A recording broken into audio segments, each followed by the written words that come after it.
Mereka mengira aku hanyalah sampah yang bisa dibuang sesuka hati. Ibu mertuaku meludah ke arahku, suamiku tertawa lepas bersama wanita selingkuhannya. Tapi hari ini, tepat di depan palu hakim, aku akan membuka topengku. Lihatlah bagaimana wajah-wajah sombong itu berubah pucat pasi saat tahu siapa aku sebenarnya. Sebelum ceritanya dimulai, silakan tulis di kolom komentar dari daerah mana saja teman-teman yang menonton cerita ini. Jangan lupa like dan subscribe agar channel ini bisa semakin berkembang dan bisa mempersembahkan cerita yang lebih menarik lagi. Pagi itu, udara di dalam rumah kontrakan sempit yang kami tempati terasa begitu sesak, seolah oksigen enggan masuk ke dalam ruangan yang penuh dengan kebencian. Aku terbangun dengan perasaan yang campur aduk. Hari ini adalah hari yang seharusnya menyedihkan bagi seorang istri, yaitu hari sidang perceraian pertama. Namun, anehnya, tidak ada setetes air mata pun yang jatuh di pipiku. Hatiku sudah terlalu kering, diperas habis oleh penghinaan yang kuterima selama 2 tahun terakhir. Aku menatap pantulan diriku di cermin retak yang tergantung di kamar mandi. Wajahku tampak lelah, rambutku kuikat asal-asalan, dan aku masih mengenakan daster tua yang warnanya sudah memudar. Inilah sosok Diandra, si istri miskin yang mereka kenal. Sosok yang sengaja kuciptakan untuk menguji ketulusan, namun justru menuai pengkhianatan. Di ruang tengah, suara tawa yang menyakitkan telinga terdengar. Itu suara Rian, suamiku, dan Ibu Hesti, ibu mertuaku.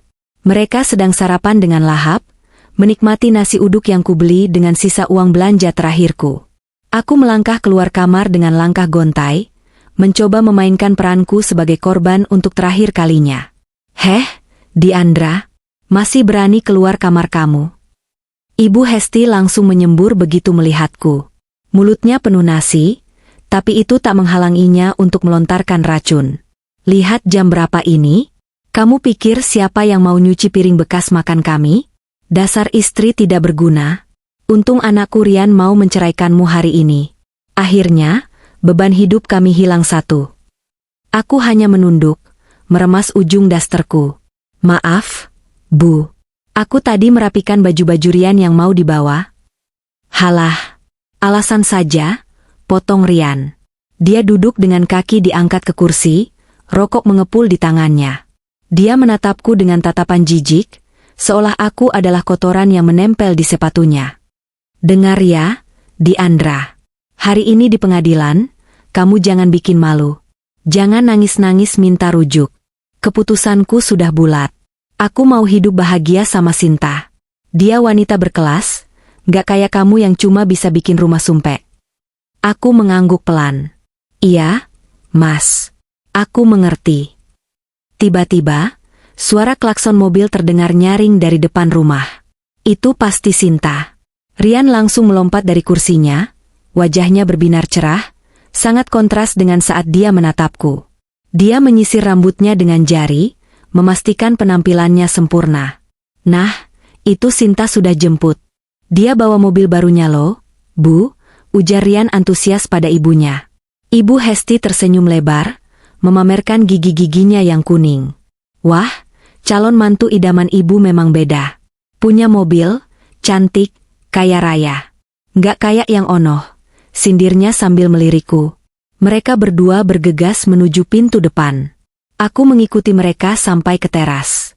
Di sana, sebuah mobil sedan merah menyala terparkir.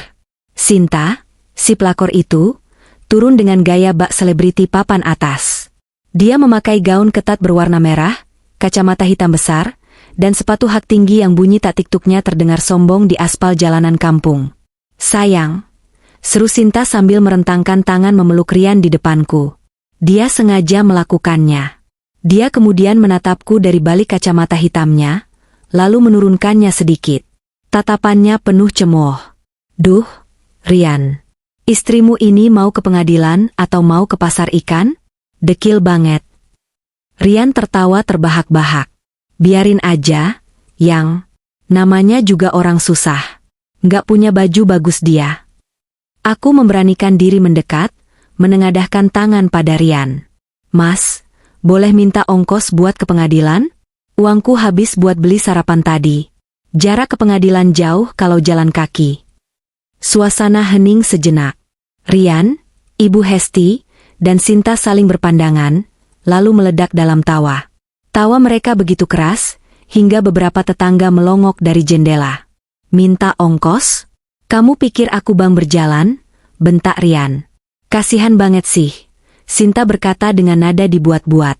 Dia membuka dompetnya, lalu mengeluarkan segenggam uang receh kembalian tol. "Nih, buat naik angkot. Sisanya buat beli permen biar mulutmu nggak pahit nerima kenyataan." Prang! Sinta melemparkan uang receh itu ke wajahku. Logam-logam dingin itu menghantam pipi dan dahiku, terasa perih, lalu berdenting jatuh ke lantai teras yang berdebu. Ibu Hesti tertawa puas sambil bertepuk tangan. "Ambil tuh. Mengemis kok sama suami orang," ejek Ibu Hesti, seolah lupa bahwa Rian masih sah suamiku secara hukum dan agama sampai ketuk palu nanti. "Sudah, sayang. Ayo kita jalan. Nanti telat. Biar dia naik angkot panas-panas. Siapa tahu di jalan dia sadar diri kalau dia itu gembel," ajak Rian sambil membukakan pintu mobil untuk Sinta dan ibunya. "Dah, Diandra, jangan lupa pungutin tuh recehnya. Lumayan buat beli kerupuk," teriak Ibu Hesti dari dalam mobil. Mesin mobil menderu, dan mereka melaju meninggalkan debu yang mengepul ke arahku. Aku berdiri diam di sana, membiarkan debu itu menerpa wajahku. Para tetangga menatapku dengan iba, ada yang berbisik-bisik kasihan. Namun, begitu mobil merah itu menghilang di tikungan, bahuku yang tadi membungkuk perlahan tegak. Wajah memelas yang kupasang sejak pagi perlahan menghilang, digantikan oleh ekspresi dingin dan datar. Aku menunduk, bukan untuk memungut uang receh itu, melainkan untuk merogoh saku dasterku yang dalam. Jari-jariku menyentuh sebuah benda dingin berbahan metal dan kulit. Kunci mobil. Bukan kunci mobil biasa, tapi kunci Rolls-Royce Phantom keluaran terbaru. Aku tersenyum tipis, sebuah senyuman yang belum pernah dilihat oleh Rian maupun Ibu Hesti selama 2 tahun ini. Senyuman seorang pemangsa yang siap menerkam. "Kalian pikir aku miskin?" gumamku lirih, suaraku bergetar bukan karena tangis, tapi karena menahan adrenalin pembalasan dendam. "Kalian pikir aku mengemis recehan kalian? Hari ini, akan kutunjukkan siapa yang sebenarnya pengemis." Aku berbalik masuk ke dalam rumah, mengunci pintu. Di dalam kamar yang sempit itu, aku membuka lemari baju reyotku. Di bagian paling belakang, di balik tumpukan daster lusuh, ada sebuah panel rahasia yang kusembunyikan. Aku membukanya.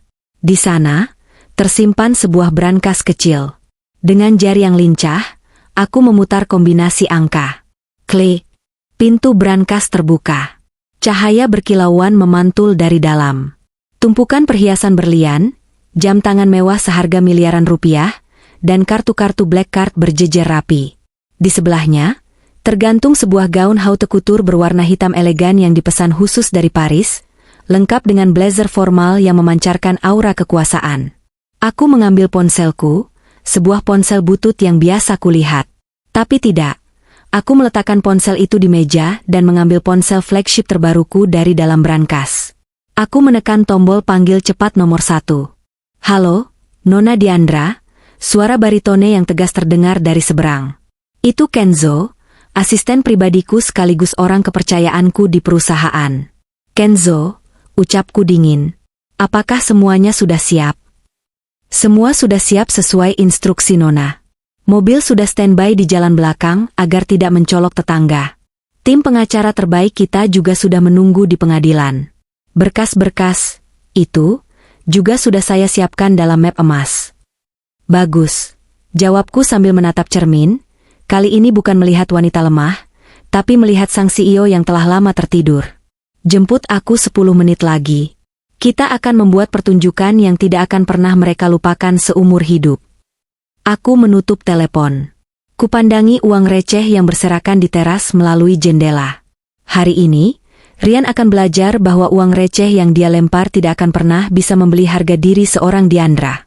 Permainan baru saja dimulai, dan kali ini, akulah yang memegang kendali. Sambil menunggu Kenzo datang, aku duduk di tepi ranjang, membiarkan pikiranku melayang ke masa lalu. Kilas balik ini penting, untuk mengingatkanku mengapa aku harus sekejam ini nanti. Rasa sakit itu harus kualirkan kembali agar aku tidak goyah saat melihat wajah memelas Rian nanti. 2 tahun yang lalu, Aku bertemu Rian di sebuah acara bakti sosial. Saat itu, aku memang sedang menyamar. Sebagai pewaris tunggal grup Mahardika yang memiliki aset di berbagai sektor, mulai dari properti hingga pertambangan, aku lelah didekati pria yang hanya mengincar hartaku. Aku ingin mencari cinta yang tulus. Cinta yang tidak memandang isi dompet atau merek tas yang kupakai. Rian saat itu tampak begitu sempurna. Dia sederhana, tutur katanya sopan, dan terlihat sangat menyayangi ibunya. Dia bilang dia bekerja sebagai staf biasa di sebuah perusahaan investasi. Dia tidak keberatan saat aku mengaku hanya seorang penulis lepas dengan penghasilan tidak menentu dan yatim piatu yang tidak punya warisan. "Gak apa-apa, Diandra," katanya waktu itu, menggenggam tanganku di bawah sinar bulan. "Aku laki-laki, aku yang akan menafkahi kamu. Kita bangun rumah tangga dari nol ya. Asal ada cinta, maka nasi garam pun aku siap." Kata-kata itu. Kata-kata manis yang membuatku luluh dan memutuskan menerima pinangannya tanpa memberitahu identitas asliku. Aku ingin memberinya kejutan di ulang tahun pernikahan kami yang pertama. Tapi ternyata, kejutan itu justru datang darinya. Kebohongan pertama terungkap 6 bulan setelah menikah. Rian selalu pulang malam dengan alasan lembur. Wajahnya selalu kusut, dan dia mulai sering membentakku jika masakan di rumah tidak sesuai seleranya. Suatu hari, aku berniat memberinya kejutan dengan mengantar makan siang ke kantornya. Dengan pakaian sederhanaku, aku mendatangi gedung perkantoran di pusat kota yang dia sebut sebagai tempat kerjanya.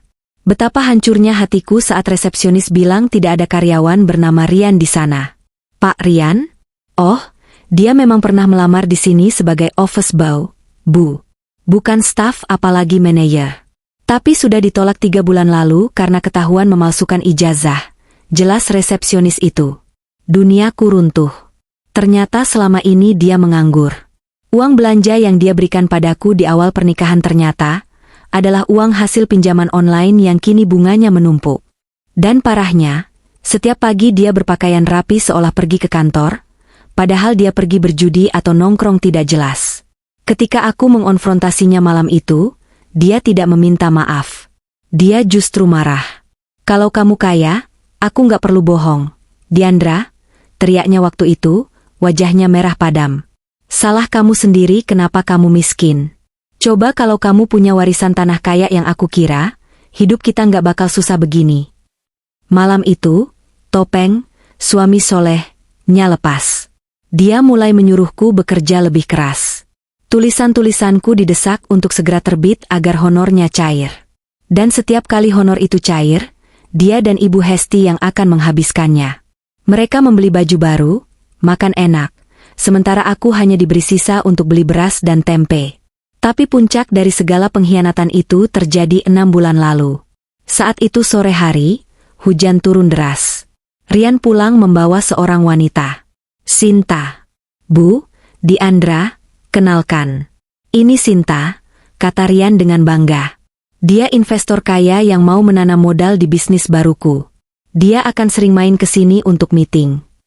Aku menyalami Sinta. Tangannya halus, penuh cincin emas yang mencolok. Dia menatapku dari ujung rambut sampai ujung kaki dengan tatapan merendahkan yang sama seperti tadi pagi.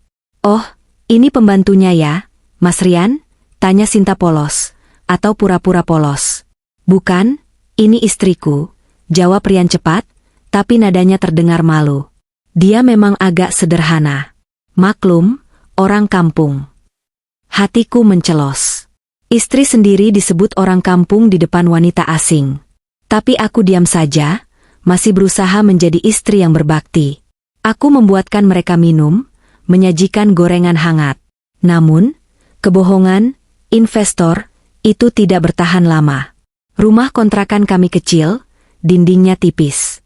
Suatu hari, saat aku sedang memasak di dapur, aku mendengar suara-suara mencurigakan dari kamar tamu yang Rian sebut sebagai ruang kerja. Aku mematikan kompor, melangkah pelan tanpa suara mendekati pintu yang sedikit terbuka. "Mas Rian nakal ih." Suara manja Sinta terdengar. "Biarin, Yang. Lagian si Diandra lagi sibuk nyuci di belakang. Dia nggak bakal denger." "Dasar wanita bodoh, dia percaya aja kalau kamu investor." Suara Rian terdengar diselingi tawa. Terus kapan kamu mau cerain dia? Aku nggak mau ya nikah sama kamu kalau masih ada dia. Rumah ini sempit. Bau lagi. Sabar, sayang. Tunggu honor tulisannya yang besar cair bulan depan. Katanya dia dapat proyek nulis buku biografi tokoh. Lumayan duitnya bisa buat DP mobil baru kamu. Habis uangnya cair, aku tendang dia. Lagian aku juga udah muak lihat muka lusuhnya tiap hari. Beda banget sama kamu yang glowing. Darahku mendidih. Tubuhku gemetar hebat. Bukan karena takut, tapi karena amarah yang memuncak. Sendok sayur di tanganku hampir saja kulempar. Jadi selama ini aku hanya sapi perah? Mereka menunggu uangku cair lalu membuangku? Air mataku menetes tanpa suara. Di detik itulah, rasa cintaku pada Rian mati total. Yang tersisa hanyalah abu dingin yang siap kubentuk menjadi badai. Aku mundur perlahan, kembali ke dapur. Aku tidak melabrak mereka saat itu. Tidak, itu terlalu mudah. Terlalu murah. Aku adalah pebisnis. Aku tahu kapan harus menyerang, dan kapan harus menunggu. Aku menghapus air mataku kasar. Baik, Rian.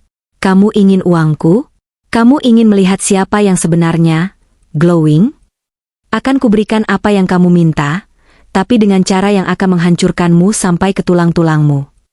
Sejak hari itu, aku mulai menyusun rencana. Aku menghubungi Kenzo diam-diam. Aku mulai mengumpulkan bukti-bukti. Aku merekam setiap pembicaraan mereka, memotret setiap gerak-gerik mencurigakan mereka. Aku membiarkan mereka merasa menang, membiarkan mereka menginjak kepalaku, karena semakin tinggi mereka mendongak, semakin sakit rasa patah leher mereka nanti saat kujatuhkan. Lamunanku buyar saat mendengar suara mesin mobil yang sangat halus, hampir tak terdengar, berhenti di belakang rumah. Itu pasti Kenzo dengan Rolls-Royce-nya. Aku berdiri, menatap daster lusuh yang kupakai. Dengan gerakan cepat, aku merobek daster itu dan melemparnya ke lantai.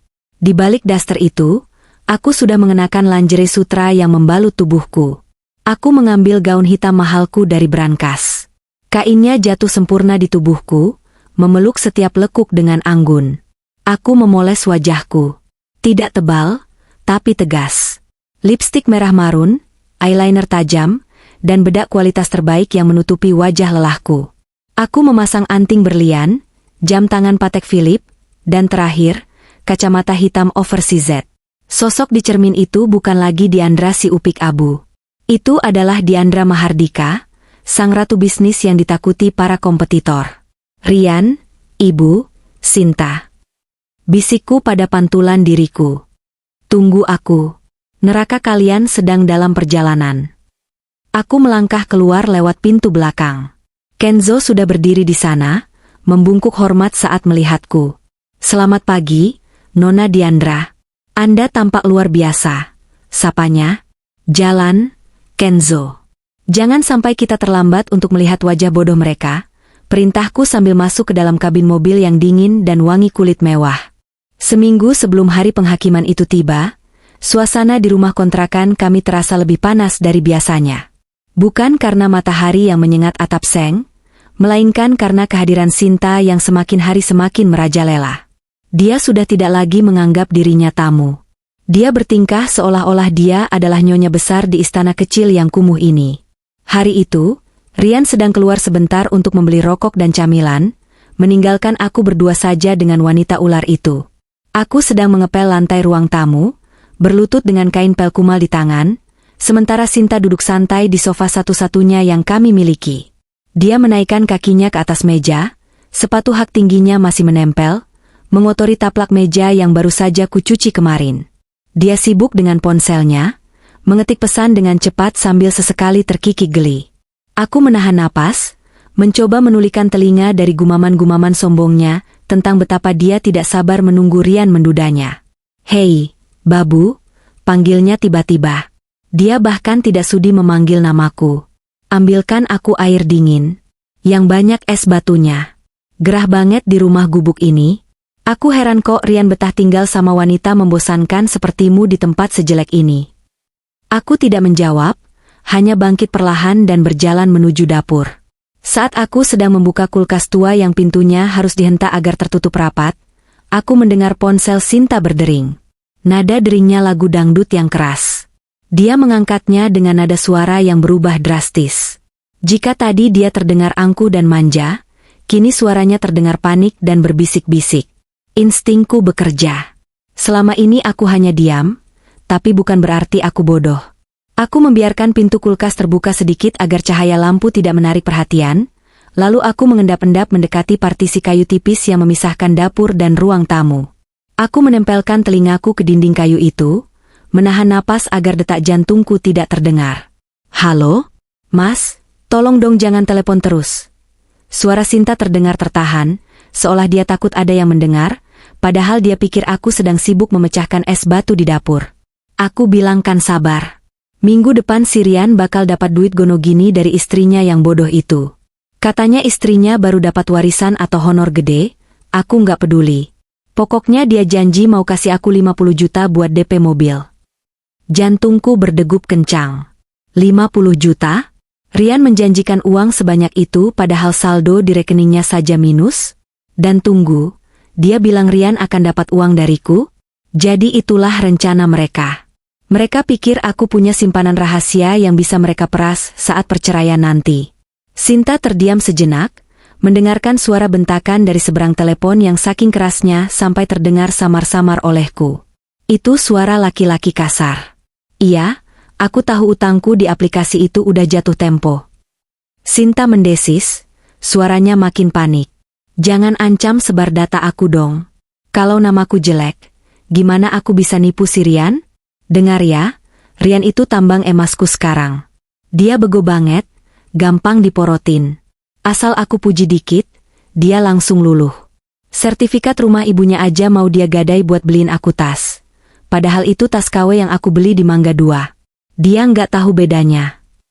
Tanganku membekap mulutku sendiri agar tidak memekik. Sertifikat rumah Ibu Hesti? Rumah peninggalan almarhum ayah Rian yang sangat dibangga-banggakan oleh ibu mertuaku itu? Rian menggadaikannya demi wanita penipu ini?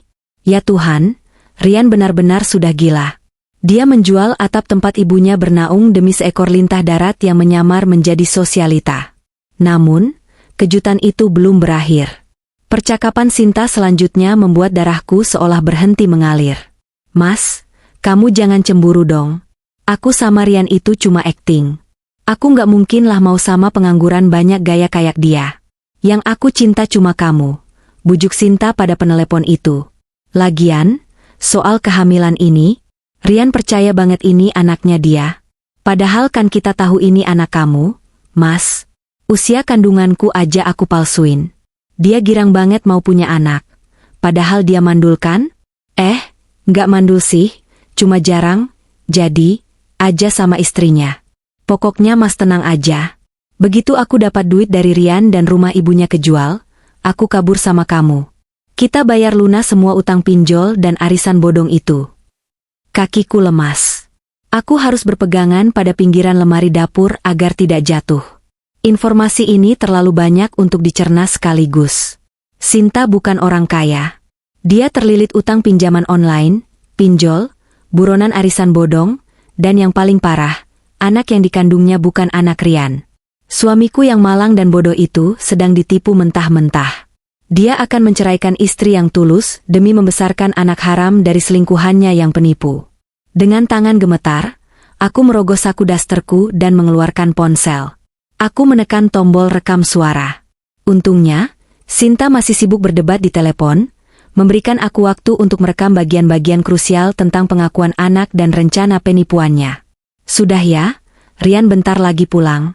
Awas kalau kamu telepon lagi." Sinta mematikan telepon dengan kasar. Aku buru-buru kembali ke depan kulkas, mengambil gelas, dan mengisinya dengan air dingin. Aku berusaha menetralkan ekspresiku. Saat aku keluar membawa nampan, Sinta sudah kembali ke posisi semula, duduk dengan angkuh seolah tidak terjadi apa-apa. "Lama banget sih," bentaknya saat aku meletakkan gelas di meja. "Sengaja ya biar aku haus." "Maaf, es batunya susah pecah," jawabku datar. Di dalam hati, aku tertawa. Tertawa miris melihat betapa bangganya dia, padahal hidupnya di ujung tanduk. Dia pikir dia pemain, padahal dia hanya pion dalam permainanku sekarang. Sore harinya, saat Rian pulang, aku mendapatkan kepingan puzzle terakhir. Rian pulang dengan wajah sumringah namun gelisah. Dia langsung masuk ke kamar dan menyembunyikan jaket kulitnya di bagian paling dalam lemari, di bawah tumpukan baju-baju lama. Gerak-geriknya sangat mencurigakan. Biasanya dia melempar jaket sembarangan. Saat Rian sedang mandi, aku masuk ke kamar. Dengan cepat, aku menggeledah jaket kulit itu. Di saku bagian dalam, aku menemukan sebuah amplop coklat. Aku membukanya. Isinya adalah surat bukti gadai dari sebuah lembaga pembiayaan non-resmi, tempat gadai pinggir jalan yang bunganya mencekik leher. Tertera jelas di sana, jaminan, sertifikat hak milik, SHM, nomor 10.294 AN Hesti Rahmawati. Nilai pinjaman, 150 juta rupiah. Jatuh tempo, 2 minggu lagi. Rian menggadaikan rumah ibunya seharga 150 juta rupiah. Uang yang sangat besar bagi mereka, namun sangat kecil jika dibandingkan dengan nilai rumah itu. Dan uang itu pasti sudah habis dimakan gaya hidup Sinta, atau untuk menutupi lubang utang Sinta yang lain. Rian benar-benar sudah buta. Dia mempertaruhkan satu-satunya aset yang dimiliki ibunya. Jika Ibu Hesti tahu, wanita tua yang sombong itu pasti akan terkena serangan jantung di tempat. Aku memotret surat gadai itu dengan ponselku. Aku memotret setiap lembar detailnya, memastikan nomor seri dan tanda tangan Rian terlihat jelas. Setelah itu, aku mengembalikan amplop itu ke tempat semula dengan rapi, seolah tak pernah disentuh. Malam itu, saat makan malam, aku memandang Rian, Sinta, dan Ibu Hesti yang sedang makan dengan lahap. Ibu Hesti sedang memuji-muji Sinta. Duh, nak Sinta ini memang pembawa rezeki. Sejak kenal kamu, Rian jadi semangat hidup. Nanti kalau sudah nikah, kalian tinggal di rumah ibu saja ya. Rumah ibu kan besar dan nyaman, gak kayak kontrakan ini, celoteh Ibu Hesti bangga. Rian tersedak nasinya. Dia batuk-batuk keras, wajahnya pucat. Dia melirik Sinta dengan tatapan takut. Sinta hanya tersenyum licik. Iya dong, Bu. Nanti kita renovasi rumah ibu biar makin mewah, jawab Sinta manis. Aku menunduk menyembunyikan senyum sinisku. Rumah yang mana, Bu? Rumah yang 2 minggu lagi akan disita rentenir karena ulah anak kesayangan ibu? Malam itu, di kesunyian kamar mandi, aku mengirimkan semua bukti rekaman suara dan foto surat gadai itu ke email Kenzo. Aku mengetik pesan singkat, Kenzo, aku sudah dapat senjatanya. Pastikan tim legal kita siap menuntut balik atas dasar penipuan dan penggelapan aset keluarga jika diperlukan. Dan cari tahu lokasi kantor pinjol tempat Sinta berhutang. Aku ingin kita yang membeli utangnya. 1 jam kemudian, Kenzo membalas, diterima, Nona. Kami akan segera memproses pengambil alihan utang tersebut. Jadi, secara teknis, saat sidang nanti, Nona adalah pemilik utang Nona Sinta. Kita bisa memenjarakannya kapan saja. Aku menatap layar ponselku dengan puas. Senjata sudah di tangan. Pelurunya sudah terisi penuh. Tinggal menunggu waktu yang tepat untuk menarik pelatuknya. Aku tidak hanya akan menceraikan Rian. Aku akan menghancurkan ilusi yang mereka bangun, lapis demi lapis, sampai mereka telanjang di hadapan kenyataan yang menyakitkan. Malam sebelum sidang perceraian itu adalah malam terpanjang dalam hidupku. Di luar, hujan turun rintik-rintik, menciptakan irama monoton yang menemani kesunyian di dalam kamar sempitku. Di ruang tengah, Rian dan Ibu Hesti sedang mengadakan perayaan kecil-kecilan. Ya, mereka merayakan perceraian yang belum terjadi. Mereka membeli martabak dan gorengan, tertawa-tawa sambil menonton televisi, seolah-olah besok adalah hari kemerdekaan mereka dari penjajah yang kejam. Penjajah itu adalah aku, istri yang selama ini mengabdi tanpa cacat. Akhirnya besok bebas. Seru Rian yang suaranya menembus dinding tipis kamar. Besok sore kita langsung pindahan ya, Bu. Aku nggak mau lagi injak rumah kontrakan bau ini. Kita tinggal di rumah ibu dulu sementara nunggu proyek Kugol. Iya, Nak. Ibu juga sudah nggak sabar ngusir si Diandra itu. Bikin sumpek mata saja lihat dia, sahut Ibu Hesti. Aku duduk di tepi ranjang, mendengarkan semua itu dengan hati yang sudah membeku. Tidak ada lagi rasa sakit. Yang ada hanyalah fokus yang tajam, setajam silet. Aku melihat jam di dinding. Pukul 11 malam. Sudah waktunya. Aku mengambil koper kecil dari bawah tempat tidur. Bukan koper berisi baju-baju lusuhku, melainkan koper kerja yang selama ini kusembunyikan di dalam lemari yang kucunci ganda. Aku membukanya. Di dalamnya terdapat laptop kerjaku yang harganya puluhan juta, berkas-berkas perusahaan, dan sebuah ponsel satelit yang hanya digunakan untuk urusan darurat bisnis global. Aku menyalakan laptop. Layar menyala, menampilkan logo perusahaan raksasa milikku, Mahardika Corp. Aku masuk ke dalam sistem, memeriksa laporan keuangan dan aset. Jari-jariku menari di atas keyboard, bukan sebagai istri rumah tangga yang lemah, tapi sebagai pengendali nasib ribuan karyawan. Aku membuka aplikasi panggilan video terenkripsi. Wajah Kenzo muncul di layar, segar dan rapi meski sudah tengah malam. Dia memakai setelan jas lengkap, siap sedia seperti prajurit yang setia. "Selamat malam, Bu Diandra," sapa Kenzo. Latar belakangnya adalah kantor pusat kami di lantai 40 Gedung Pencakar Langit Jakarta. "Malam, Kenzo. Bagaimana persiapannya?" Tanyaku langsung ke inti masalah. Suaraku rendah namun penuh otoritas. "Sempurna, Bu. Tim pengacara yang Ibu minta, Pak Hotman dan rekan-rekannya, sudah dikonfirmasi akan mendampingi Ibu besok. Kami sengaja merahasiakan ini dari media sampai Ibu tiba di lokasi," lapor Kenzo sambil membolak-balik berkas di tangannya. "Lalu, mengenai senjata yang Ibu kirimkan minggu lalu." "Ya.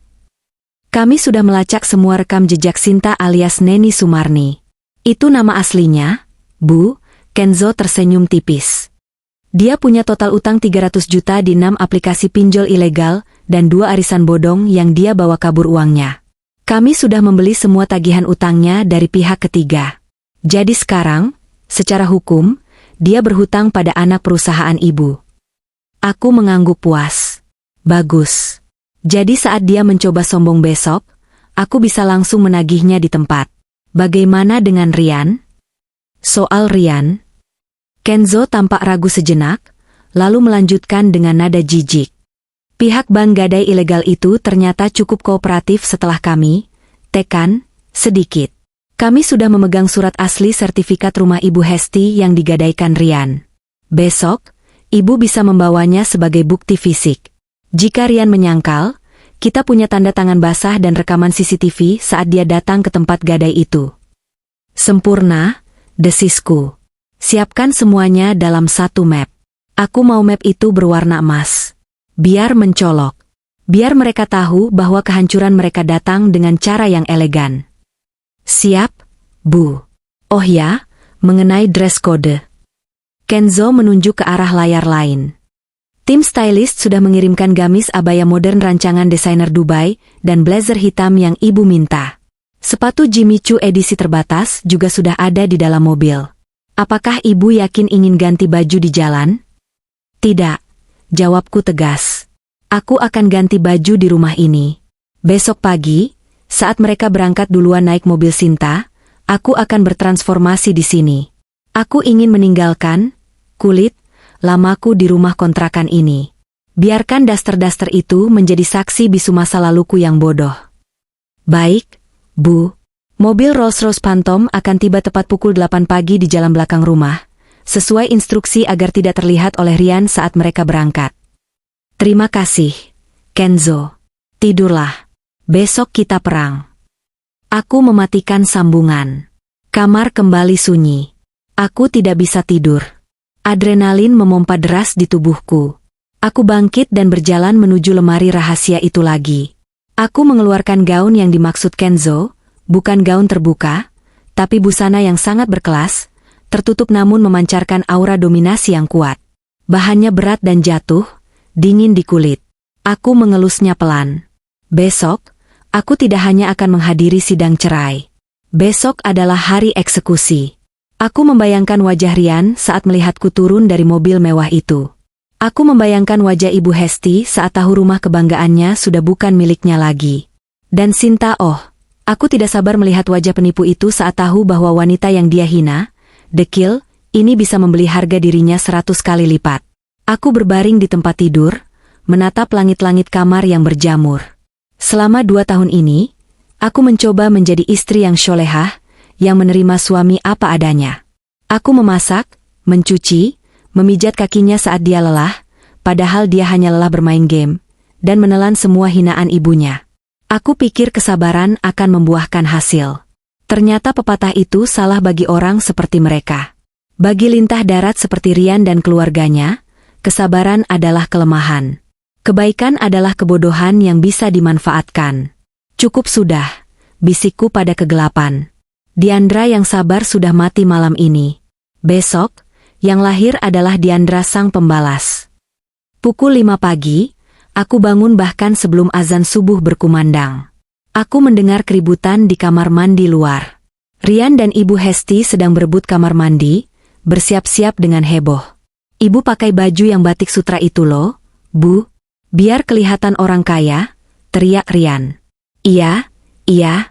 Kamu juga pakai jas yang dibelikan Sinta itu. Gagah banget anak ibu, puji Ibu Hesti. Aku tersenyum miris dari balik pintu kamarku. Silakan berdandan, badut-badutku. Silakan pakai kostum terbaik kalian. Karena panggung sirkus yang sesungguhnya baru akan dimulai saat aku tiba di sana. Aku mandi setelah mereka selesai, sengaja mengalah seperti biasa.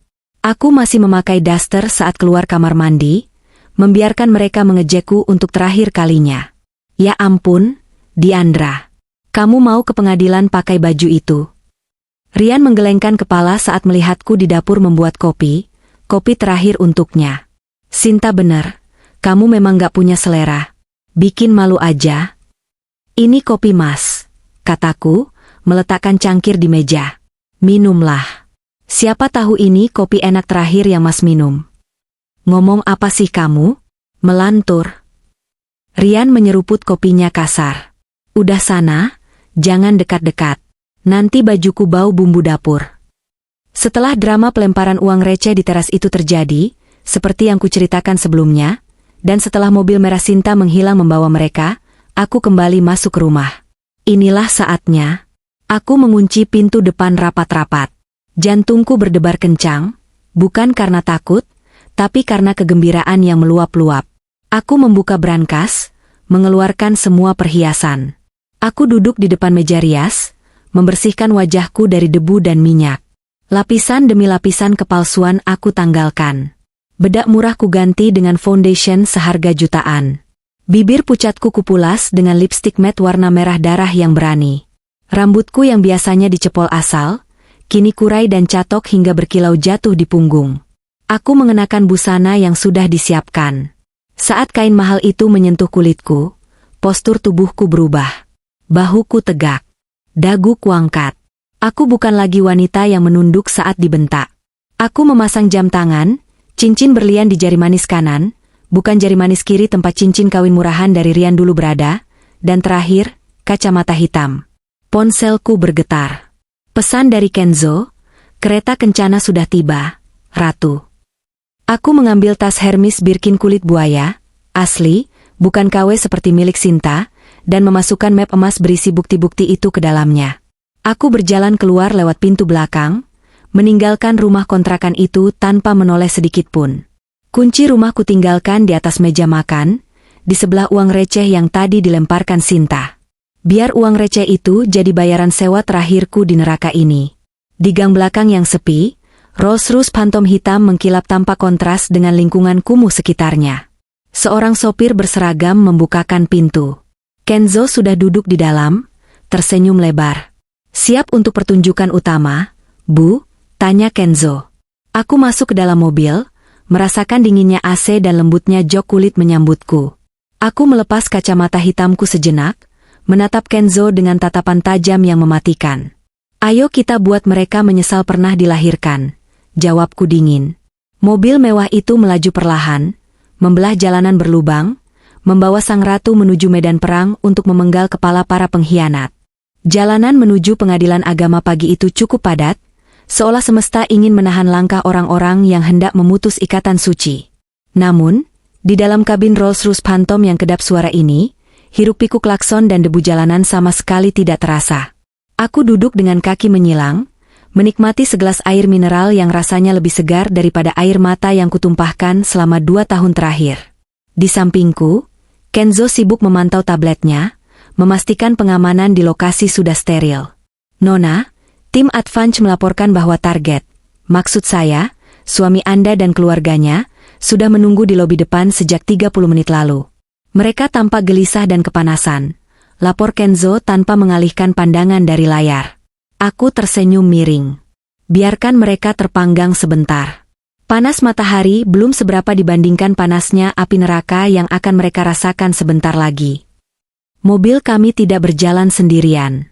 Di depan, sebuah mobil pengawal jenis SUV hitam membelah jalan dengan lampu rotator yang menyala biru, membuat kendaraan lain minggir dengan patuh. Di belakang, satu mobil lagi berisi tim hukum dan keamanan berjaga. Iring-iringan ini mencolok, sangat mencolok. Biasanya aku tidak suka pamer. Aku lebih suka bergerak dalam bayangan. Tapi hari ini adalah pengecualian. Hari ini adalah tentang dominasi.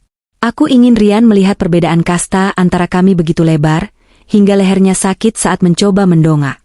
Saat kami memasuki gerbang pengadilan, aku bisa melihat kerumunan orang menoleh. Pengadilan agama biasanya berisi mobil-mobil keluarga biasa atau motor, jadi kehadiran 3 mobil hitam mengkilap dengan plat nomor cantik tentu menjadi tontonan. Mobil pengawal bermanuver, memblokir area penurunan penumpang tepat di depan pintu utama lobi, mengusir sebuah taksi yang baru saja mau berhenti. Dari balik kaca jendela yang gelap, mataku menangkap sosok mereka. Rian berdiri sambil mengipasi lehernya dengan amplop coklat. Kemeja, mahal, yang dibelikan Sinta tampak sudah lecek karena keringat. Di sebelahnya, Ibu Hesti duduk di pinggiran pot bunga beton, wajahnya merah padam karena kepanasan, riasan tebalnya mulai luntur. Dan Sinta, wanita itu. Dia berdiri dengan pose tolak pinggang, sibuk membenahi rambutnya yang kena angin, wajahnya masam.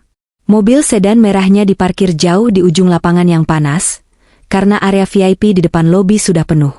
Kenapa si Diandra lama banget sih? Aku bisa membaca gerak bibir Rian yang sedang mengomel pada ibunya. Dasar udik, pasti nyasar naik angkot. Sabar, Mas. Paling dia lagi jalan kaki dari depan, sahut Sinta, terlihat dari gestur tubuhnya yang menunjuk ke arah gerbang. Mereka sama sekali tidak memperhatikan mobil mewah yang berhenti tepat 5 meter di depan hidung mereka. Mereka terlalu sibuk mencari sosok wanita berdaster lusuh yang berjalan kaki. Mereka tidak sadar bahwa wanita lusuh itu ada di dalam benteng berjalan seharga belasan miliar rupiah ini. Sekarang, Kenzo, perintahku pelan. Kenzo mengangguk. Dia membuka pintu depan, turun dengan gagah.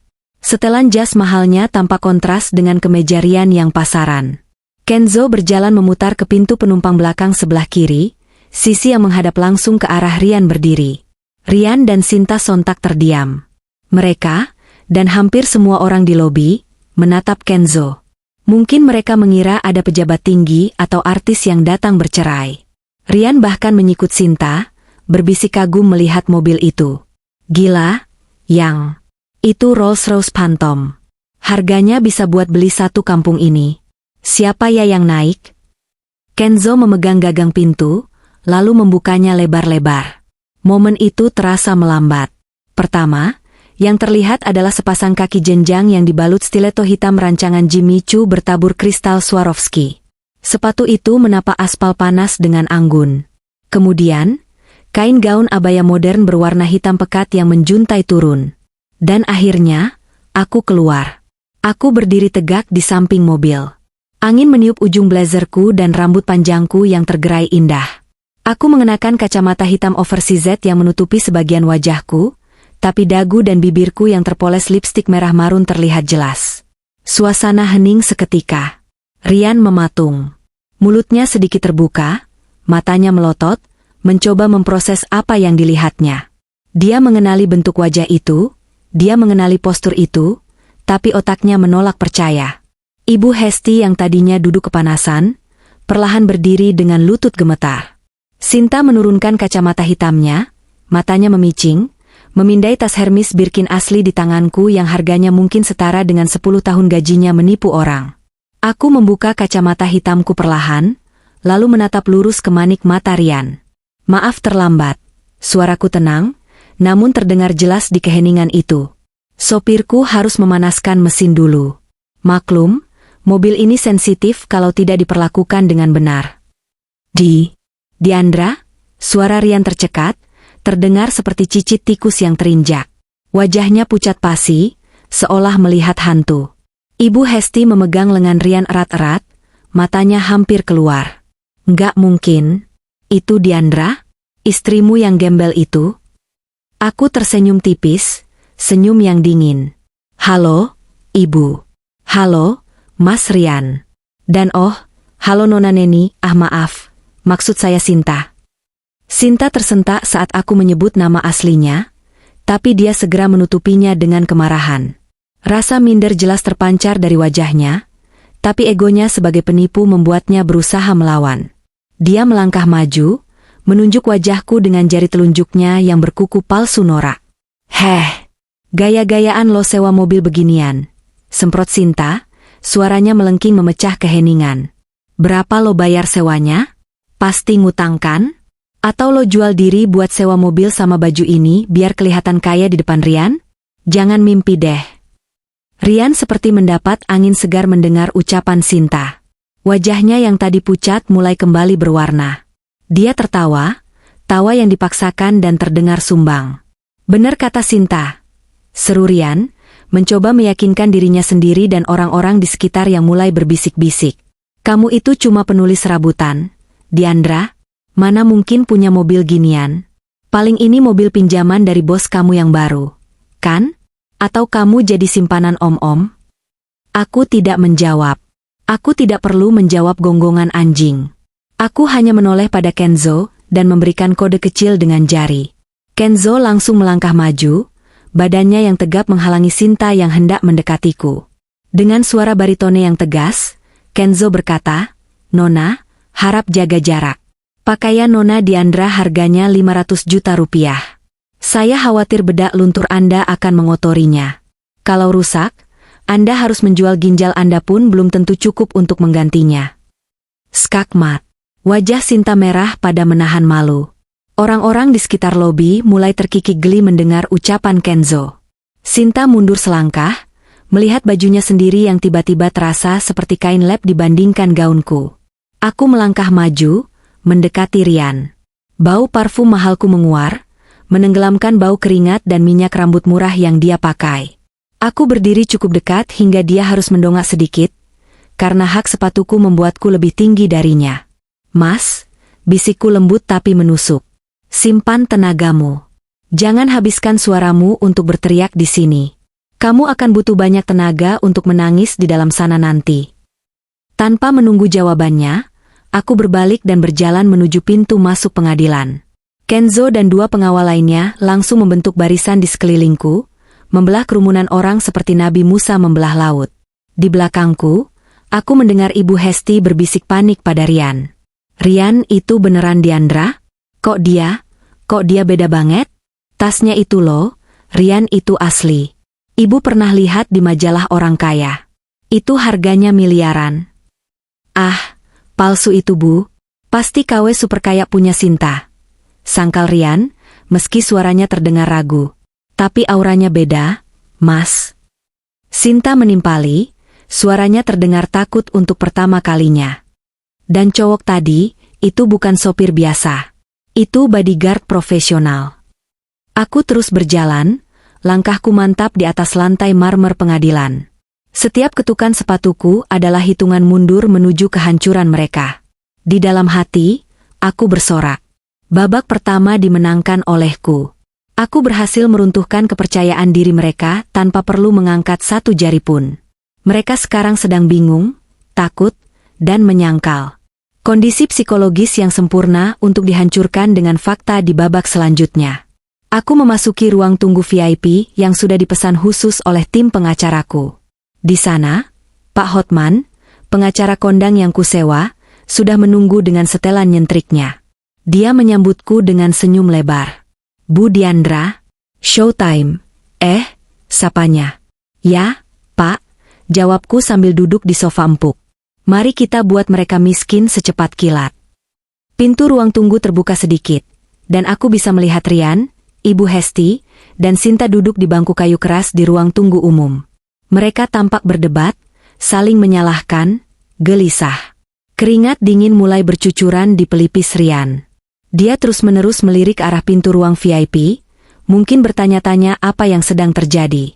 Nikmatilah ketakutan itu, Rian. Karena itu adalah satu-satunya harta yang kau miliki sekarang. Ruang mediasi itu berukuran 4x4 meter, bercat putih kusam dengan sebuah meja oval di tengahnya. AC di ruangan itu berdengung keras, berusaha melawan hawa panas dari luar, namun suasana di dalam sini jauh lebih dingin dan mencekam.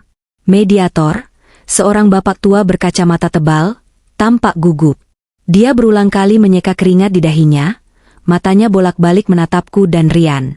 Di satu sisi meja, Rian duduk diapit oleh Ibu Hesti dan pengacaranya, Pak Danu, seorang pengacara kelas 3 yang kelihatannya baru lulus magang.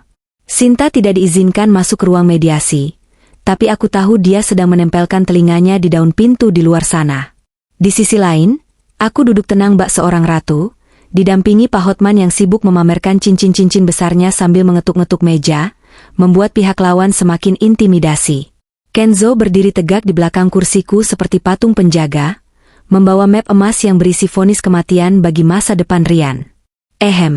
Mediator membuka suara. Jadi, saudara Rian sebagai penggugat tetap ingin bercerai. Tetap, Pak. Jawab Rian cepat. Matanya melirikku dengan campuran rasa takut dan serakah.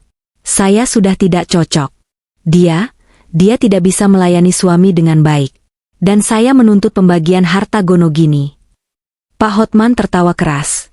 Suaranya menggelegar di ruangan kecil itu. Harta Gonogini? Harta apa yang mau dibagi? Panci bolong di kontrakan? Rian membusungkan dadanya, mencoba terlihat berani. Jangan salah. Istri saya ini, maksud saya Diandra, dia ternyata punya simpanan uang. Buktinya dia bisa sewa mobil mewah dan pengacara mahal ini. Itu pasti uang hasil pernikahan kami yang dia sembunyikan. Saya minta setengah dari aset yang dia punya sekarang. Pak Danu, pengacaranya, mengangguk-angguk sok tahu. Benar. Menurut undang-undang, harta yang didapat selama pernikahan adalah harta bersama. Klien saya berhak tahu dari mana asal uang saudari Diandra. Aku menatap Rian dengan tatapan iba. Betapa menyedihkannya laki-laki ini. Dia tidak sadar dia sedang menggali kuburannya sendiri. Rian, panggilku pelan. Kamu yakin ingin bicara soal aset dan pekerjaan? Yakinlah. Kamu pikir aku takut gertakanmu? Tantang Rian. Ngaku aja, kamu pasti simpanan bos tua kan? Atau kamu korupsi uang belanja selama ini? Aku menghela napas panjang, lalu memberi isyarat pada Kenzo. Buka mapnya. Kenzo meletakkan map emas itu di atas meja dan membukanya. Dia mengeluarkan selembar dokumen pertama. Itu adalah profil perusahaan. Saudara Rian, kata Kenzo tegas. Nona Diandra bukan simpanan siapa-siapa. Beliau adalah pemilik tunggal Mahardika Corporation. Perusahaan induk yang membawahi 30 anak perusahaan di bidang properti, tambang, dan retail. Kenzo menyodorkan kertas itu ke hadapan Rian. Di sana terpampang foto wajahku di struktur organisasi paling atas dengan jabatan Presiden Direktur. Mata Rian membelalak. Mulutnya menganga lebar. Pak Danu merebut kertas itu, tangannya gemetar saat membacanya. Ini asli? Mahardika Corp? Perusahaan raksasa itu? Kamu ingat 2 tahun lalu kamu melamar kerja di sana sebagai office boy dan ditolak karena ijazah palsu? Tanyaku santai. HRD yang menolakmu itu melapor langsung padaku. Aku yang memerintahkan mereka untuk menolakmu, karena aku tahu kamu pemalas. Kamu yang punya. Rian gagap, wajahnya berubah dari merah menjadi putih kapur. Jadi selama ini, kamu kaya? Sangat kaya, Rian. Jauh lebih kaya dari imajinasi liarmu, jawabku dingin. Dan kamu menyia-nyiakannya demi wanita yang mengaku kaya padahal penipu. Sinta bukan penipu, teriak Rian, mencoba membela sisa harga dirinya. Dia hamil anakku. Dia investor. Aku tertawa renyah. Soal itu. Kenzo, putar lagu favorit kita. Kenzo mengeluarkan sebuah voice recorder kecil dan menekan tombol play. Suara Sinta yang cempreng dan panik memenuhi ruangan mediasi itu, jernih dan tak terbantahkan. "Mas, kamu jangan cemburu dong. Aku sama Rian itu cuma akting. Rian percaya banget ini anaknya dia. Padahal kan kita tahu ini anak kamu, Mas. Rian itu tambang emasku sekarang.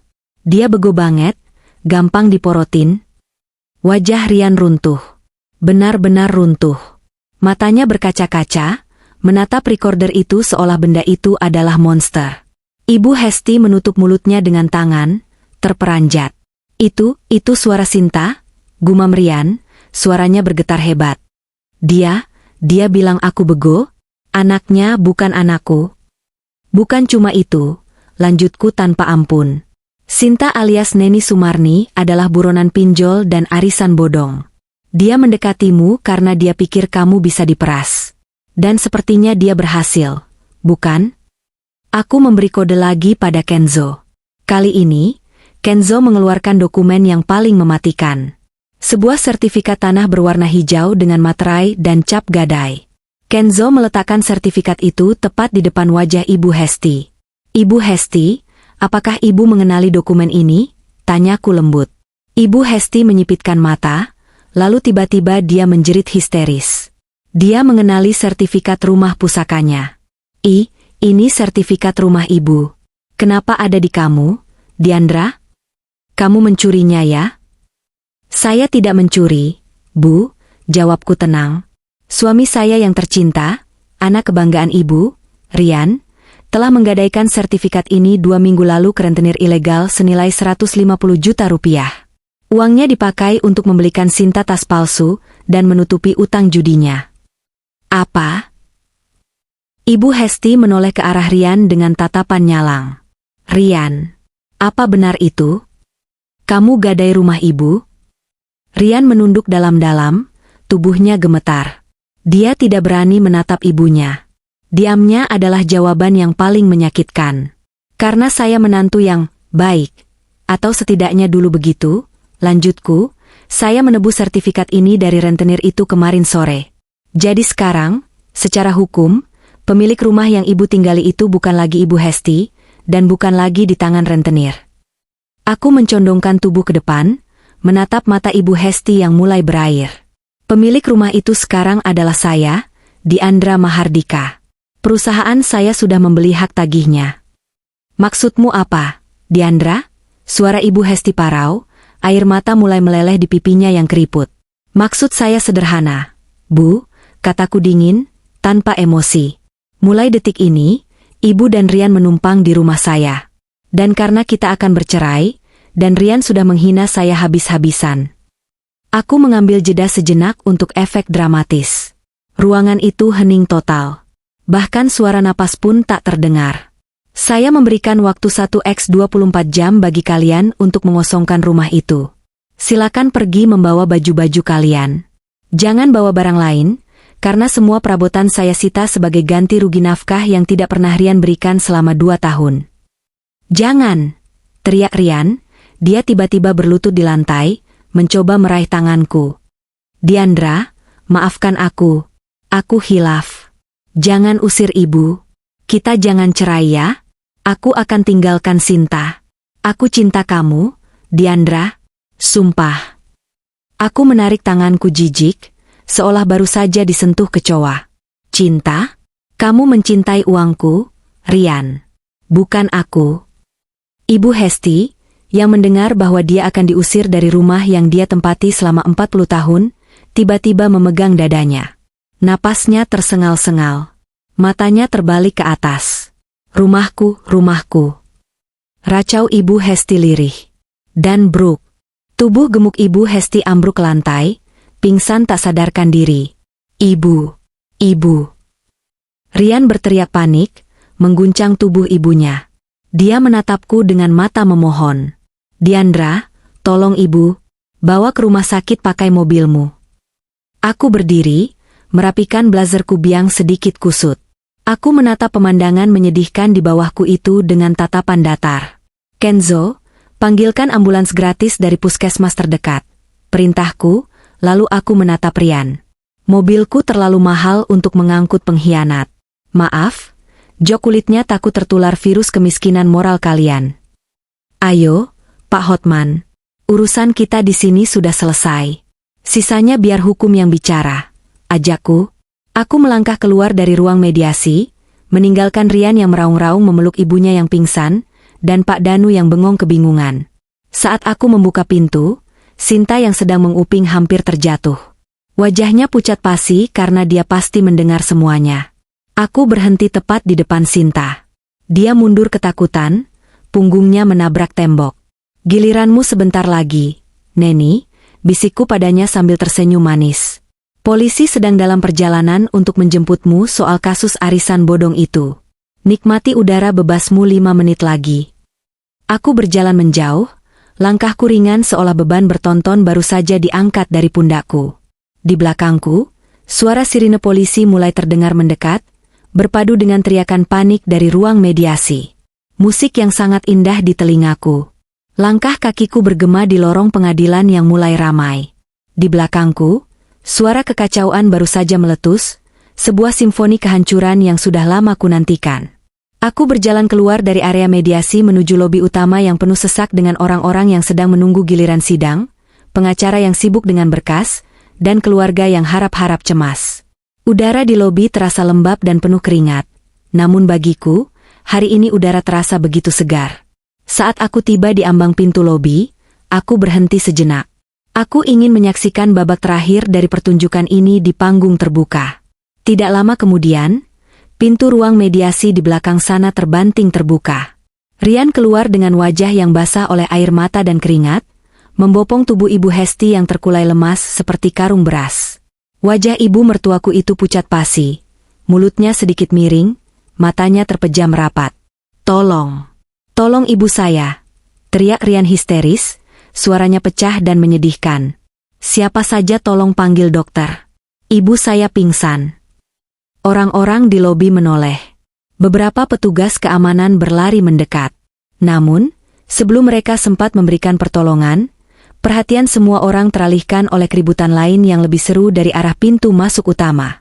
2 mobil patroli polisi berhenti mendadak di depan lobi, sirinenya meraung sebentar lalu mati, menyisakan lampu rotator biru yang berputar-putar menyilaukan mata.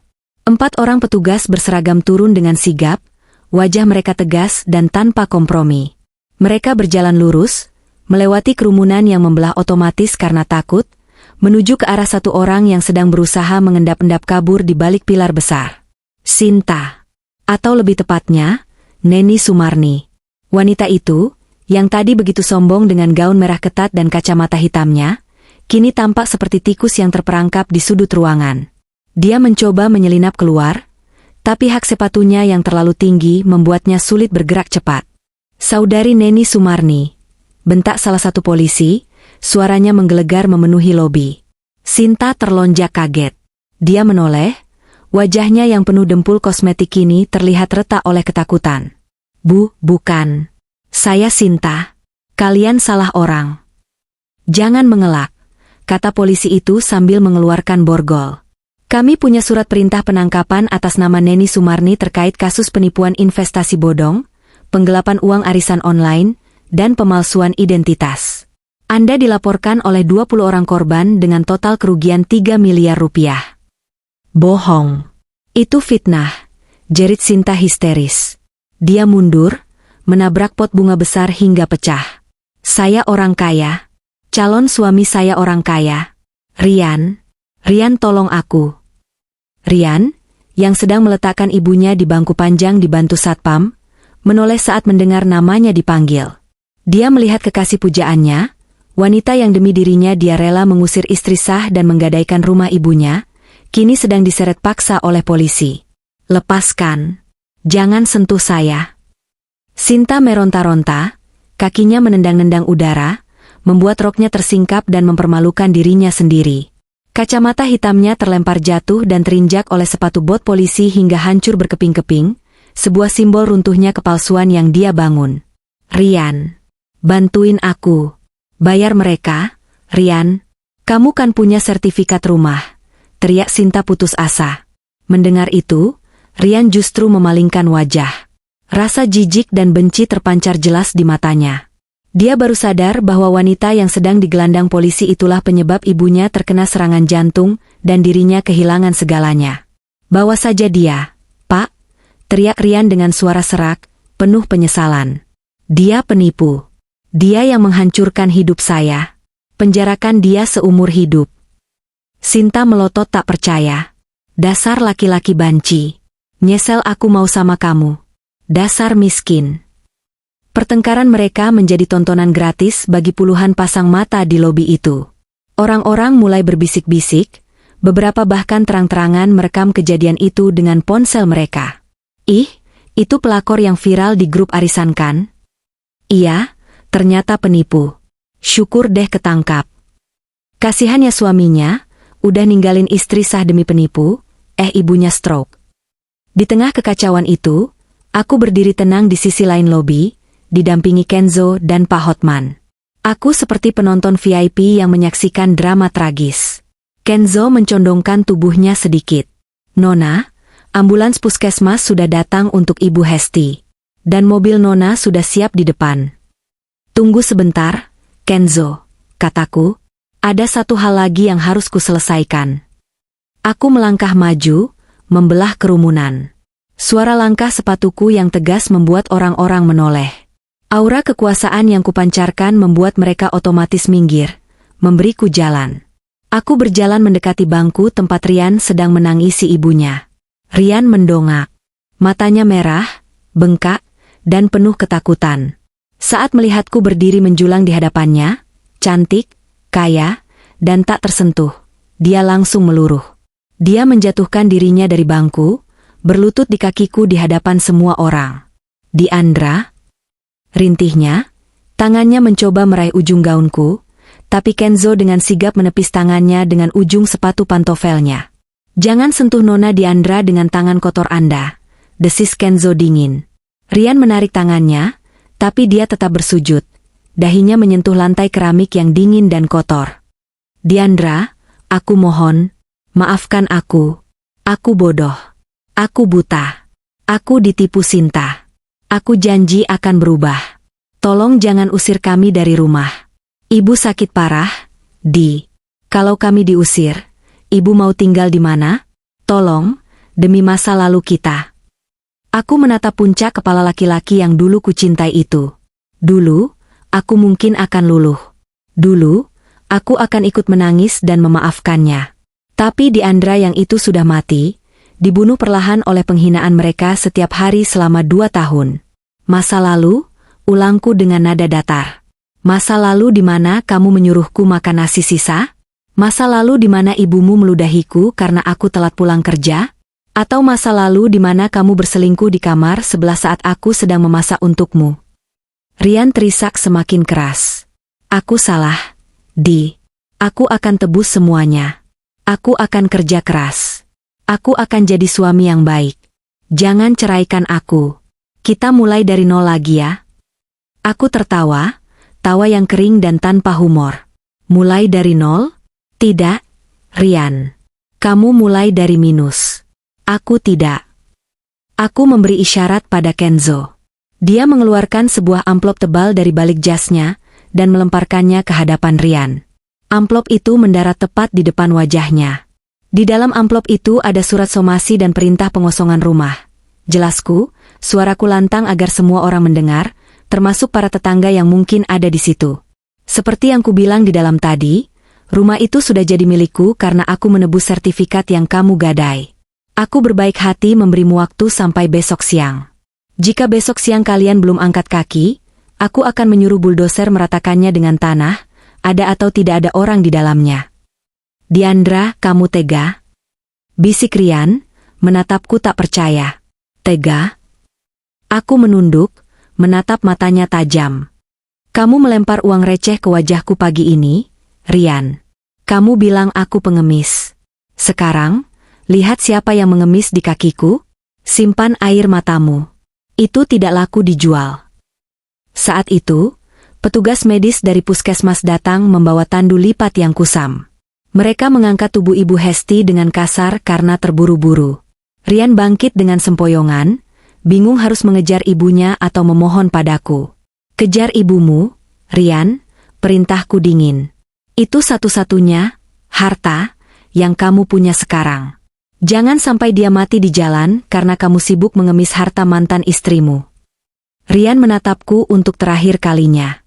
Tatapan penuh penyesalan yang terlambat.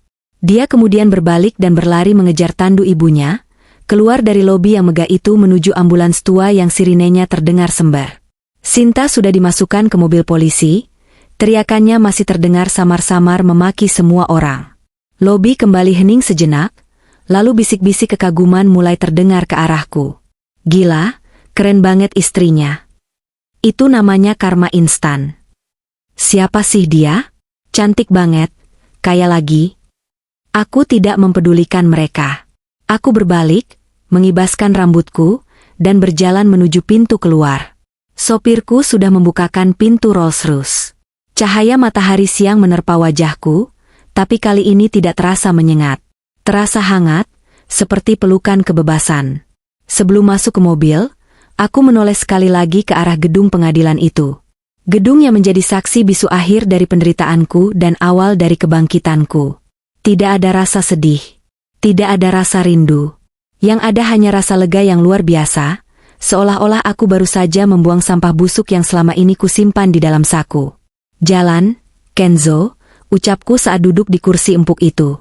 Kita punya kerajaan bisnis yang harus diurus. Siap, Ratu, jawab Kenzo sambil tersenyum tulus melalui spion tengah. Mobil melaju pelan meninggalkan pelataran pengadilan, meninggalkan debu, meninggalkan kenangan buruk, dan meninggalkan dua manusia serakah yang kini sedang menuai badai yang mereka tabur sendiri.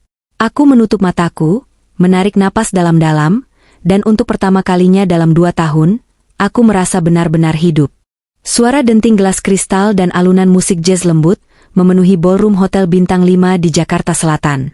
Malam ini adalah malam penganugerahan CEO of the Year, dan namaku, Diandra Mahardika, menjadi bintang utamanya. Lampu-lampu gantung raksasa memantulkan cahaya ke gaun emas yang kukenakan, membuatku bersinar terang di tengah ratusan tamu elit yang hadir. Aku berdiri di podium, memegang piala penghargaan yang berat namun terasa ringan di hati. Kilatan lampu kamera dari puluhan wartawan menyilaukan mata, tapi aku tetap tersenyum. Senyum kemenangan yang sejati. Kunci kesuksesan saya, ucapku di depan mikrofon, suaraku tenang dan berwibawa, adalah mengetahui nilai diri sendiri. Jangan pernah biarkan siapapun membuat Anda merasa kecil, karena berlian tetaplah berlian meskipun dilempar ke dalam lumpur. Tepuk tangan membahana. Di barisan depan, Kenzo bertepuk tangan paling keras. Matanya berbinar bangga. Hubungan kami selama 6 bulan ini berkembang menjadi sesuatu yang lebih dari sekadar atasan dan bawahan, meski kami belum meresmikannya. Kehadirannya yang setia dan tulus telah menyembuhkan luka hatiku perlahan-lahan. Sementara aku menikmati puncak duniaku, di sudut kota yang lain, di sebuah gang sempit yang becek dan bau got, sebuah realitas yang bertolak belakang sedang terjadi. Rian sedang duduk jongkok di depan sebuah minimarket, mengenakan rompi oranye kusam. Wajahnya yang dulu bersih dan sok ganteng, kini kucel, hitam terbakar matahari, dan dipenuhi bulu-bulu kasar yang tidak terawat. Dia menjadi juru parkir liar. Setiap kali ada mobil mewah lewat, hatinya berdesir perih, teringat mobil mewah yang dulu pernah hampir menjadi bagian hidupnya, atau setidaknya, tumpangan mantan istrinya. Woi, parkir yang benar dong. Jangan bengong aja. Bentak seorang pelanggan minimarket yang melempar uang Rp2.000 ke arahnya. Uang itu jatuh ke tanah yang becek. Rian buru-buru memungut uang koin itu, sebuah ironi yang menyakitkan, mengingat dulu dia dan ibunya melempar uang receh ke wajahku. Sekarang, dia hidup dari memungut recehan orang lain. Selesai shift parkir, Rian berjalan pulang dengan langkah gontai menuju kos-kosan petak yang dia sewa. Ukurannya hanya 2x3 meter, berdinding triplek yang sudah bolong-bolong. Baunya apek, campuran bau keringat dan obat-obatan murah. Di dalam kamar sempit itu, di atas kasur tipis yang digelar di lantai, terbaring sosok kurus kering yang nyaris tak bisa dikenali. Itu Ibu Hesti. Setelah diusir dari rumah mewahnya, yang langsung kujual dan uangnya kusumbangkan ke panti asuhan, Ibu Hesti mengalami stroke berat. Sebagian tubuhnya lumpuh. Dia tidak bisa bicara jelas, hanya bisa mengerang. Mulutnya miring, dan tatapannya kosong. Tidak ada lagi Ibu Hesti yang sombong, yang suka menghina orang miskin. Kini, dia hidup dari belas kasihan tetangga kos yang sering memberinya makanan sisa, karena Rian sering tidak punya uang untuk beli makan. Eug, Erang Ibu Hesti saat melihat Rian masuk. Bau pesing menyeruak. Popoknya sudah penuh dan Rian lupa membelikan yang baru. Diam, Bu. Berisik, bentak Rian stres. Dia melempar rompi parkirnya ke sudut kamar. Aku capek. Seharian dipaki-maki orang cuma dapat 20.000. Ini semua gara-gara ibu. Coba dulu ibu nggak maksa aku nikah sama Sinta, kita nggak bakal kayak gini. Ibu Hesti hanya bisa menangis tanpa suara. Air matanya meleleh ke telinga. Dalam hati kecilnya, dia menyesal. Sangat menyesal. Dia teringat Diandra, menantu yang dulu dia sia-siakan. Menantu yang rajin memijat kakinya, yang sabar mendengarkan omelannya, yang selalu memasakkan makanan hangat. Sekarang, dia hanya ditemani anak kandungnya sendiri yang durhaka dan kasar. Karma itu nyata, dan rasanya lebih pahit dari empedu. Sementara itu, nasib Sinta tak kalah buruk. Di sebuah sel penjara wanita yang padat, Sinta sedang menyikat WC jongkok yang kotor. Dia mengenakan baju tahanan oranye nomor 104. Rambutnya yang dulu badai, kini dipotong pendek asal-asalan karena kutuan. Wajahnya penuh jerawat dan kusam. Heh, Neni, yang bersih nyikatnya. Jangan lelet, bentak kepala kamar, seorang wanita bertato besar di lengan. Iya, Kak ini udah bersih, cicit Sinta takut. Kurang. Ulangi. Kepala kamar itu menendang ember air sabun, hingga tumpah membasahi kaki Sinta. Sinta menangis sesenggukan sambil menyikat ulang lantai yang bau itu. Dia teringat masa-masa indahnya menipu laki-laki hidung belang, teringat saat dia merasa di atas angin menghina Diandra. Sekarang, dia adalah sampah masyarakat yang terkurung di balik jeruji besi. Anak dalam kandungannya keguguran karena stres saat proses penyidikan, dan pacar aslinya, si penipu ulung itu, kabur meninggalkannya sendirian menanggung semua hukuman. Dia sendirian, miskin, dan hina. Kembali ke ballroom hotel. Acara sudah selesai. Aku berjalan keluar menuju balkon untuk mencari udara segar, memandang langit malam Jakarta. Melamun lagi, suara lembut menyapa dari belakang. Kenzo datang membawa 2 gelas champagne tanpa alkohol. Aku tersenyum, menerima gelas itu. Hanya mengingat betapa lucunya hidup ini, Kenzo. 6 bulan lalu, aku berpikir hidupku sudah berakhir. Aku merasa tidak berharga. Tapi lihat aku sekarang. Kenzo berdiri di sampingku, menatapku lekat. Kamu selalu berharga, Diandra. Hanya saja kamu berada di tangan orang yang tidak tahu cara menghargai permata. Sekarang, kamu bersinar karena kamu sudah menggosok dirimu sendiri. Aku menyesap minumanku, merasakan manisnya kemenangan. Kamu benar. Ngomong-ngomong, bagaimana kabar mereka?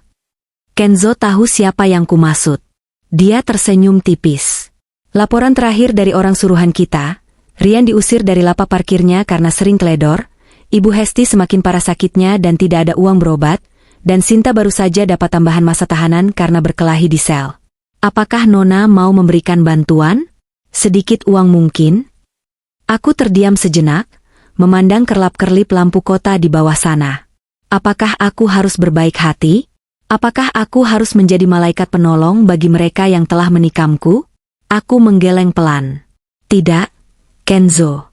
Membantu mereka hanya akan menghina keadilan Tuhan. Biarkan mereka menjalani sisa hidup mereka sebagai pelajaran bagi siapapun, bahwa kesombongan dan pengkhianatan selalu memiliki harga yang harus dibayar. Aku meletakkan gelas di meja balkon, lalu membalikkan badan menatap Kenzo. Lagi pula, kataku sambil tersenyum, kali ini senyum yang benar-benar bahagia, lepas dari beban masa lalu. Aku punya masa depan yang harus kubangun. Aku tidak punya waktu untuk menoleh ke belakang. Kenzo mengulurkan tangannya.